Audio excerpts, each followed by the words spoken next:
కడప జిల్లా ప్రొద్దుటూరు మార్కెట్ యార్డ్లో రైతుల దోపిడీపై doctor GB Praveen Kumar Reddy hot comments చేశారు. శనగ బస్తాకు 2 కేజీల అదనపు తూకం వేస్తూ రైతులను నిలువునా ముంచుతున్నారని ఆరోపించారు. ప్రభుత్వ నిబంధనల ప్రకారం 45 రూపాయలు వసూలు చేయాలని, కానీ 200 రూపాయలు వసూలు చేయడం వెనుక మతలబు ఏంటని ఆయన ప్రశ్నించారు. ప్రొద్దుటూరులో మార్కెట్ కమిటీ టీవీ రోడ్ అటువంటి మార్కెట్ యార్డులో సుధాకర్ అనే వ్యక్తి, రసూల్ గౌస్, ఇంకా 2-3 వ్యక్తులు కలిసి ప్రభుత్వం ఏదైతే శనగకు మద్దతు ధర 5,875 రూపాయలు నిర్ణయించింది.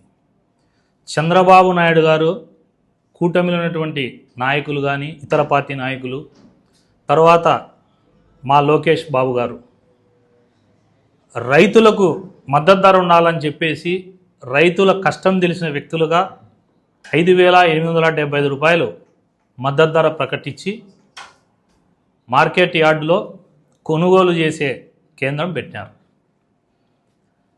ఈ కేంద్రంలో గతంలో ఏ రోజు కూడా తెలుగుదేశం పార్టీకి కష్టకాలంలో ఉన్నప్పుడు ఏ రోజు కూడా వీళ్ళు ఉన్న వ్యక్తులు కాదు. ఈరోజు లాస్ట్లో అధికారం వస్తాన్నప్పుడు తెలుగుదేశం పార్టీలోకి వచ్చి డబ్బులు కొల్లగొట్టేదానికి ఈ సుధాకరు, ఈ గౌసు రావడం జరిగింది. వీళ్ళు మార్కెట్ యార్డులో ఒక్క బస్తా 50 కేజీల శనగల మూటెకు 200 రూపాయలు వసూలు చేస్తున్నారు రైతుల దగ్గర. దానికి వాళ్ళు చెప్పే పేరేంటంటే హమాలీల ఛార్జెస్, తర్వాత అన్లోడింగ్కు, వేయింగ్ చేసిన దానికి, ఫిల్లింగ్ చేసిన దానికి, తర్వాత బ్యాగును సంచిని కుట్టిన దానికి అని. ఇది పొద్దుటూరు మార్కెట్ కమిటీ వాళ్ళు ఆ పనులు చేసేదానికి 45 రూపాయలని రాసి సంతకం పెట్టించిన లెటర్. ఈ లెటర్లో పొద్దుటూరు మార్కెట్ కమిటీ వాళ్ళు 45 రూపాయలు దేనికంటే ఈ 45 రూపాయలు కూడా హమాలీ charges for 50 kgs bag including unloading, weighing, filling, stitching and loading charges, అంటే దించిన కూలు, ఎత్తిన కూలి, కుట్టిన దానికి మొత్తము హమాలీల ఖర్చులు కలిపి 45 రూపాయలు తీసుకోవాలా ఓన్లీ ఇది రైతులు. ఈ 45 రూపాయలను సాకు పెట్టుకొని 200 రూపాయలు వసూలు చేస్తున్నారు. నేను అడుగుతానా, ఎవడి సుధాకరు, ఎవడి గౌసు? రైతు అంటే తెలుసా ఇళ్ళకి? రైతు అనేవాడు ఈ రోజుటికి రాష్ట్రంలో కానీ దేశంలో కానీ అందరికంటే కష్టం పడేది, దేశ సరిహద్దులో ఉండే సైనికుడు ఎంత కష్టపడుతున్నాడో మనకి అన్నం పెట్టే రైతు అంత కష్టపడుతున్నాడు. ఈరోజు అతను కష్టపడి పండించిన ధాన్యాన్ని ఈ బ్రోకర్లు వచ్చి రైతుల కష్టాన్ని, రైతుల రెక్కల కష్టాన్ని, రైతుల రక్తాన్ని పిలుస్తారా?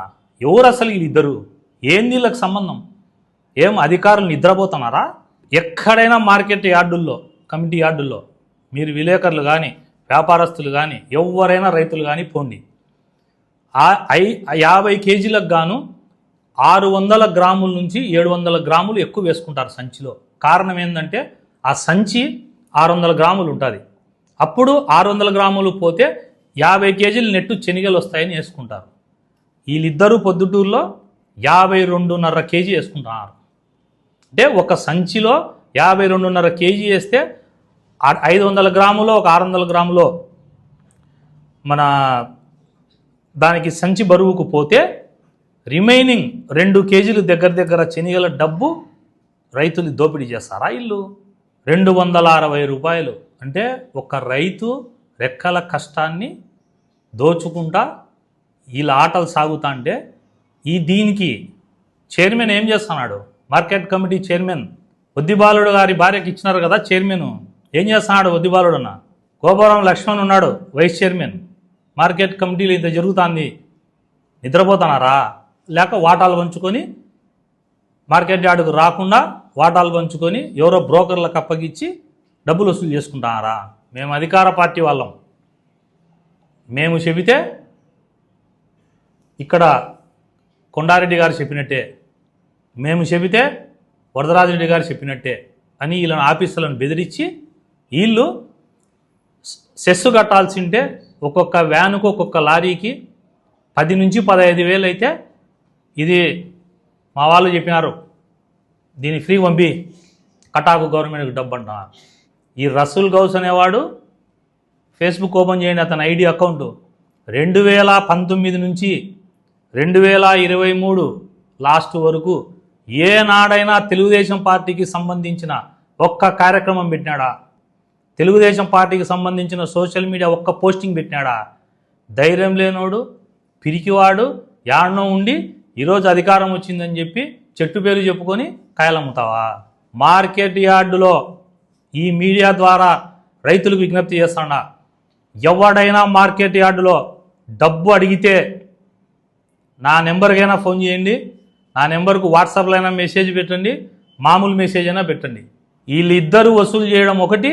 నాకు తెలిసి ఈ నియోజకవర్గ ఎమ్మెల్యే వరదరాజులరెడ్డి గారికి తెలిసి ఉండదని నేను అనుకుంటాను. వ్యక్తిగతంగా తెలిసి ఉంటే ఆయన ఇలాంటి పనులు ఎంకరేజ్ చేస్తాడని నేను అనుకోవడంలే. నాకు తెలిసి ఆయనకు తెలియకుండానే జరుగుతుంది అనేది నా వ్యక్తిగత అభిప్రాయం. కానీ కొందరు అనుకోవచ్చు, నువ్వు కూడా అధికార పార్టీలోనే ఉండవు కదా, నువ్వు దీన్ని మీడియాకి ఎందుకు చెప్పినావు, తప్పు కదా, నువ్వు పోయి దీన్ని అధికారులకో వాళ్ళకో సరి చేయాలని అడగచ్చు. దానికి కారణం కూడా ముందే చెప్తాను. రైతులకు తెలియాలా ఈ డబ్బు వసూలు చేసేది అక్రమ వసూలు అని తెలియాలనే ఉద్దేశంతోనే నేను ఈ ప్రెస్ మీట్ పెట్టినా. ఇదే సుధాకర్కు 2 రోజుల క్రితం నేను ఫోన్ చేశాను, నాకు తెలుస్తానే. ఏమయ్యా నువ్వు ఎందుకు వసూలు చేస్తున్నావు, అసలు ఎవడు నువ్వు అన్నా. అతను ఏం మాట్లాడుతున్నాడు తెలుసా? అన్ని ఊళ్ళల్లో అట్లే జరుగుతుంటుంది, మన ఊళ్ళో కూడా అన్ని ఊళ్ళతో పాటు జరుగుతుందంట. ప్రవీణ్ అనేవాడు పొద్దుటూరులో ఉండగా రైతుల కష్టాన్ని, రైతులకు రావాల్సిన డబ్బును లూటి చేస్తే ఒప్పుకోను. ఇక్కడ ఉన్నటువంటి ఎమ్మెల్యే గారికి కూడా, ఆయన కూడా రైతు బిడ్డే. ఆయన తమ్ముడు రాఘవరెడ్డి గారు కొన్ని 100 ఎకరాలు వ్యవసాయం అంటే ఆయనకి ఇష్టం. వ్యవసాయము అంటే ఇష్టమైన కుటుంబము, వ్యవసాయ కష్టాలు తెలిసిన వ్యక్తి ఎమ్మెల్యేగా ఉంటే ఈ బ్రోకర్లు కష్టాన్ని దోచుకుంటారా? రైతుల దగ్గర, వీళ్ళిద్దరికీ చెప్తాడా, రైతుల దగ్గర డబ్బు వసూలు చేస్తే రైతుల కోసం నేరం చేసైనా జైలుకు పోతా, మిమ్మల్నిగా వదిలిపెట్టాను. ఏం తమాషాగా ఉందా? మీరు అధికార పార్టీ నాయకుల పేర్లు చెప్పుకొని మీ ఇష్టానుసారం డబ్బులు వసూలు చేస్తారా? సుధాకర్కు ఫోన్ చేస్తే సుధాకర్ మాట్లాడతాడు, డబ్బులు తీసుకోకుండా ఎట్ట పని చేస్తారన్నా అంట. ఎవడు అసలుకు పని చేయనీకి? నువ్వు ఎవడు అసలుకు మార్కెట్ కమిటీలో అసలు ఎవడు నువ్వు? ఆఫ్టర్ ఆల్ నువ్వు ఒక డైరెక్టర్వి. ఈరోజు మేమన్నీ కష్టాలు పడి మేమన్నీ పార్టీ కోసం నిలబెట్టే ఈరోజు ఎవడో వచ్చి పార్టీకి చెడ్డ పేరు తెచ్చి డబ్బులు కోట్లు దండుతామంటే రైతుల పక్షపాతిని నేను. వ్యవసాయం అంటే కష్టమేందో తెలుసు నాకు.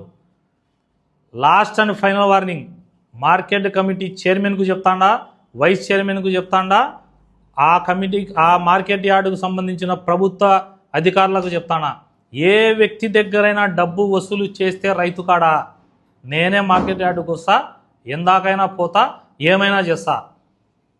సోషల్ మీడియాలో పోస్టింగులు పెట్టుకుంటా పోయి దందాలు చేస్తారా?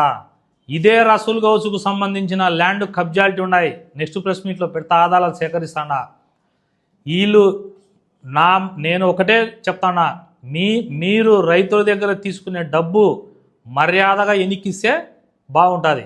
నేను మీడియా ద్వారా ఇది చెప్పే ఉద్దేశం కూడా చెప్పినా, రైతులకు నష్టం జరిగితే ఒప్పుకోను. ఇంకా వాళ్ళు చేస్తానే కొన్ని ల్యాండ్ భూ కబ్జాలు, ప్రభుత్వ భూమి కబ్జాలు, కాలవ భూమిని చేసిన కబ్జాలు అన్నీ కూడా ఆధారాలు సేకరిస్తా అదే పనిలో ఉండ. అధికారులకు చెప్తానా, ప్రభుత్వానికి చెడ్డ పేరు తెచ్చే పని జరుగుతుంది, నివారించాల్సిన బాధ్యత మీది. నివారించకపోతే కనుక మీ మీద కూడా ముఖ్యమంత్రికి ఫిర్యాదు చేస్తా, లోకేష్ బాబు గారికి ఫిర్యాదు చేస్తా. డబ్బులు తీసుకుంటున్న ఆడియో రికార్డ్స్ ఉన్నాయి మా దగ్గర, మాట్లాడతా రైతులతో. రెండోది, డబ్బులు వసూలు చేసేటప్పుడు ఇచ్చిన వీడియో రికార్డులు ఉన్నాయి, అన్నీ ముఖ్యమంత్రి గారికి తొందరలో ఫిర్యాదు చేస్తానా. ఇంతటితో మర్యాదగా ఈ దందా ఆపాలని చెప్తానా. ఆపకపోతే ఏం జరుగుతుందో చూడండి.